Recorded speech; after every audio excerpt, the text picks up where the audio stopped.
please remember to leave a like, a comment, share the video about, and if you haven't already, subscribe. Thank you.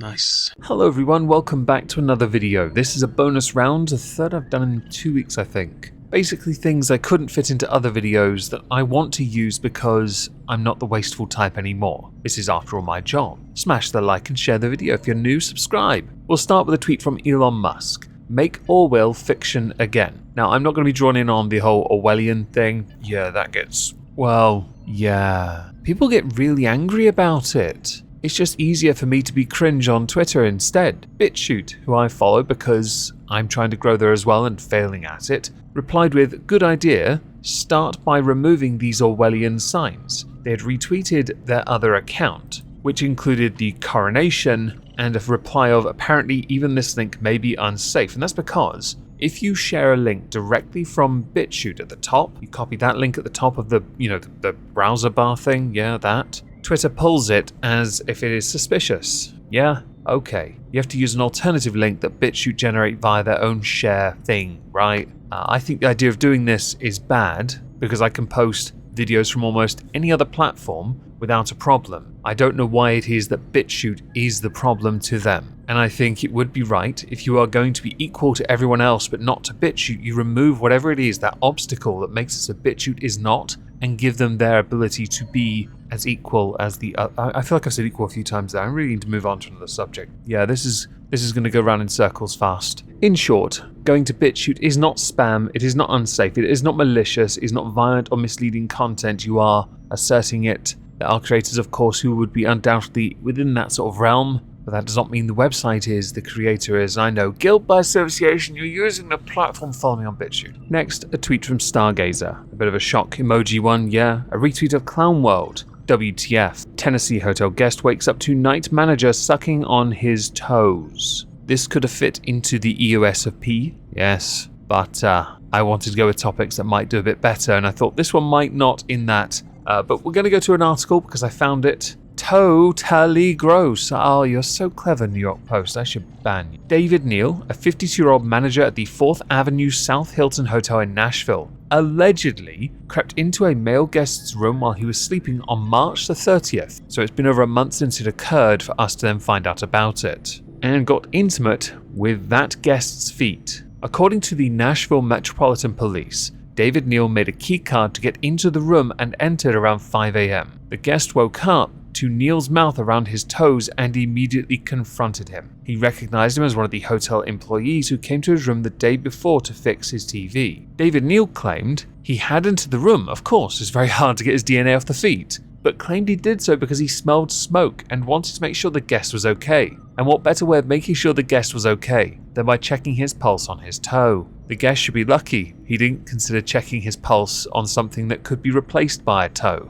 The police did confirm though that David Neal never reported smelling smoke to security, and there were no other reports to guests or staff smelling smoke in the hotel. This is David Neal, by the way. Yes, he does in fact look like a toe sucker. At present, he is currently jailed on a $27,000 bond. He was charged with aggravated burglary and assault. Insert obligatory, "Oi, what you in here for?" "I'm in here because I committed a murder." "Oi, what you in here for?" "I shifted 10 kilos of sherbet." "Oi, what you in here for?" "I sucked on a toe." Now, I don't know about you, but these reprobates, like David Neal, allegedly, should of course spend the remainder of their lifetimes in an ISO cube. We'll have none of this debauchery here, David. No. We are better than that, and we are above you.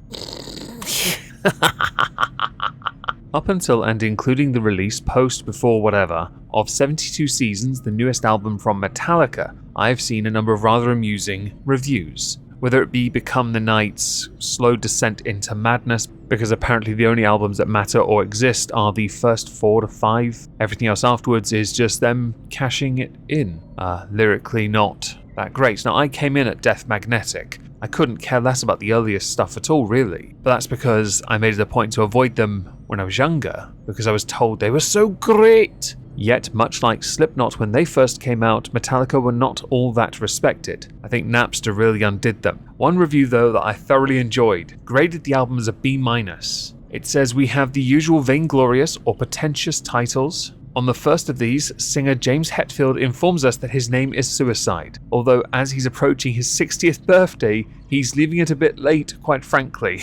Now what actually drew my attention to this was actually the title, Shiny Smooth Heavy Metal for White Incels. James Hetfield seems to be singing pretty much the same melody on 7 or 8 of the tracks. That just sounds like every Metallica song to me at this point. It's like when you complain they have a very long intro to their songs. You'd be better off finding one that doesn't have a short intro, and chances are it's one that every fan hates. I'm inserting this here because this tickled me to no end, and while the review isn't necessarily a massive dunk on Metallica, I do like the criticism, and I wanted to share it with you. I actually didn't mind the album though, to be honest. Maybe I've got poor taste in music. I do spend most of my time listening to power metal. Twitter account Males in Disguise. All you transphobes are going to feel really silly when men can get uterus implants. There's a TikTok video to that, which we'll get to in a moment, retweeted by Ranting Monkey. Just make sure you move your balls out of the way. Don't want that kid's first memory to be mummy teabagging them, him, her. Reply of interest. Yeah, no, even if the transplant is a success, men's pelvises will shatter if they tried to squeeze a baby through, because the male pelvis isn't built for childbirth. Perhaps I need to show you the video for context.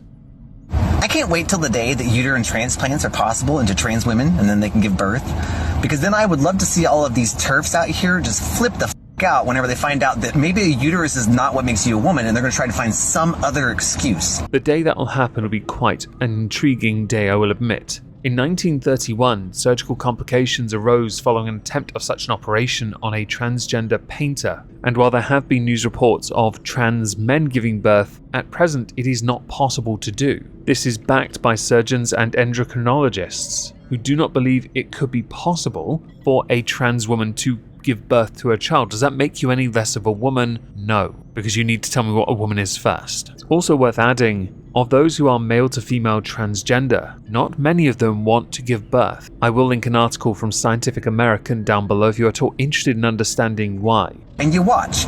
It won't happen now because that's not possible, but within the next 10 years it's going to be possible. And then they're going to look back on this and think, wow, I feel really ridiculous for saying that it was a uterus that was required for womanhood, because now they're going to change it up just so they can exclude us again. Yes, as is well established at this point, many like to shift the goalposts to make things more difficult for individuals to understand something or be a part of something. I'm not entirely sure. I do believe my point from earlier of does having a uterus make you a woman matters more here as well, counts for something here as well, because I'm not entirely sure. You say within the next 10 years. I think the surgeries required would also impact your hips. The bone structure is vastly different in men and women. How the bones are designed, it would have to require some form of change. That's not just hormonal, really, is it? But I could be wrong, and it could be the case a uterus could exist and all babies birthed would have to be via C-section. Let's move on to one more video, courtesy of Bow of Black's Twitter versus. Commented on last week's iDubbbz video. I was very happy about this. Dexter2 tweeted, I think most streamers are small streamers because they are not good streamers. That's a quote from Mizkif, who tells small streamers to stop blaming Twitch for low viewership. Included is a 1-minute video. We're going to go to that first before we get to Josh's response. I know people want to bitch and complain and say, oh, I'm a small streamer and I don't get any viewers. Yeah, do better. I don't know what to tell you. Go on TikTok, make more TikToks, do more YouTube shorts. Try to grow outside of the platform. Because if it hasn't been obvious for the past 6 years now, you're not growing on Twitch anymore. That's not how it works. You have to find discoverability through other places. Now, as somebody that uses Twitch, I stream there Monday to Friday, I play simulator games, I get between 10 to 20 viewers. I'm quite happy with that. Of course, I want to be more and I want to do more. I'm acutely aware though that to do that, I have to be present on more than one platform, and actually the only way I get my audience to go to Twitch is when I promote it on Twitter, community tabs, or on Discord servers. Harsh reality, you cannot just grow organically on Twitch anymore, and that is the point he was making. There is actually a bigger clip of it. I can't play it because of copyright, but it's linked in the Dexter2 tweet. The ability to find a creator on Twitch does work, or to find new people does work on Twitch, but many who use Twitch now do not go to look for you if they don't know who you are. They go to look to be entertained, and many will search for the convenient option, and there is nothing wrong with that. I do think, though, that the discoverability on Twitch is balked to an extent. Boblax retweeted Dexter with, "No other mainstream platform requires you to make content off-platform to grow like Twitch does." A 100% valid point. I don't know how Mizkif can say Twitch discoverability is fine, then in the same sentence tell people the solution for growing on Twitch is to create YouTube Shorts and TikToks. Mizkif is wrong about discoverability, 100%, he's wrong about that. And the fact many have to go to such lengths to grow on Twitch by using other platforms is quite peculiar, because Twitch have rules that say if you break any rules on other platforms or you do something that's a breach of their rules on their platform but on another platform, they'll yeet you for it. It's a very strange situation to be in, one that makes Twitch look like a less viable platform option if you cannot grow organically on their site. Granted, when you get to that size, platform that is, YouTube is no exception. Standing out is not going to be the easiest, so how do you grow? I've always stood by the idea of either spread yourself onto other platforms or promote yourself on other platforms and be present on those platforms. I do not include TikTok in that, because I can't see how that is a viable way of getting yourself on Twitch noticed via TikTok, but I don't use TikTok beyond, I know, content I posted like 2.5 years ago. I don't know. If you want to find me there, go nuts. There's not much there. I think we've reached the end of the video. I think Josh has some valid points, because how you grow on somewhere like Twitch compared to like YouTube, Rumble, Twitter in fact, is vastly different. You can still grow on Twitter, you can still grow on Rumble, you can still grow on YouTube, I'm not. But you can. You can't on Twitch without the others. A level of symbiosis. How peculiar.